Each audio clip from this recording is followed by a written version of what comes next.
இப்ப என்ன உனக்கு? ஃபுல் வேலையும் முடிக்கணும், போர் அடிக்காம இருக்கணும். அதானே?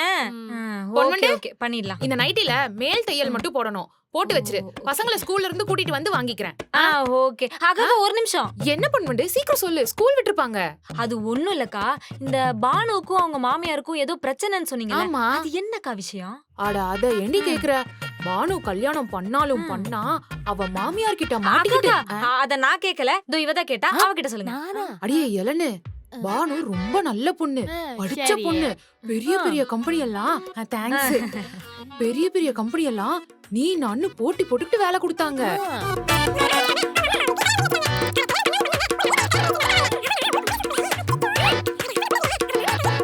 சும்மாவா சொன்னாங்க பாரதி கண்ட புதுமை பெண்கள்னு? என்னதான் ஆனாலும் தன்மானத்தை விட்டுற கூடாது எலனு. என்னமோ எலனு. ஏ பொன்வண்டு, என்னடி தூங்கிட்ட? முடிஞ்சா? எல்லாமே தச்சு முடிஞ்சுக்கா. சூப்பரு. ஒண்ணு இல்லக்கா, மணி 10 ஆயிடுச்சுல, அதான் அசல் தூங்கிட்டேன். ஆமாக்கா, உங்க பசங்களை ஸ்கூல்ல இருந்து கூட்டிட்டு வரணும்னு சொன்னீங்களே, என்னாச்சு? அதெல்லாம் எப்பயோ என் புருஷன் கூட்டு வந்திருப்பாருடி. புருஷனா? ஏக்கா, நீங்களும் உங்க புருஷனா லவ் மேரேஜ்ல?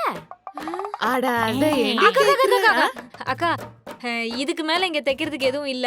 இதுக்கு மேல தைக்கணும்னா பெட்ஷீட்டை தான் தைக்கணும். தைக்கணுமா? என்ன தைக்கணும்? அது உங்களுக்கு புரியாது, அவளுக்கு புரிஞ்சிருக்கும். நீங்க எதுவா இருந்தாலும் நாளைக்கு வந்து பேசிக்கோங்க. சரி வரேன் பொன்வண்டு. அக்கா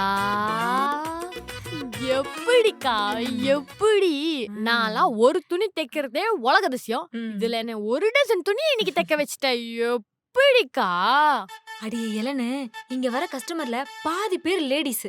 அதுல முக்கால்வாசி பேரு மனசுக்குள்ள இந்த மாதிரி ஒரு கதையை வச்சுக்கிட்டு எப்படா யார்கிட்டடா சொல்லலாம்னு தவிச்சுக்கிட்டு இருப்பாங்க. அத நமக்கு சாதகமா யூஸ் பண்ணி ஒரு பேச்ச போட்டோன்னு வெய்யு, ஊர் கதையை கேட்ட மாதிரி ஆச்சு, துணியெல்லாம் தச்சு முடிச்ச மாதிரி ஆச்சு, கஸ்டமரா நம்ம பக்கம் இழுத்தா மாதிரி ஆச்சு.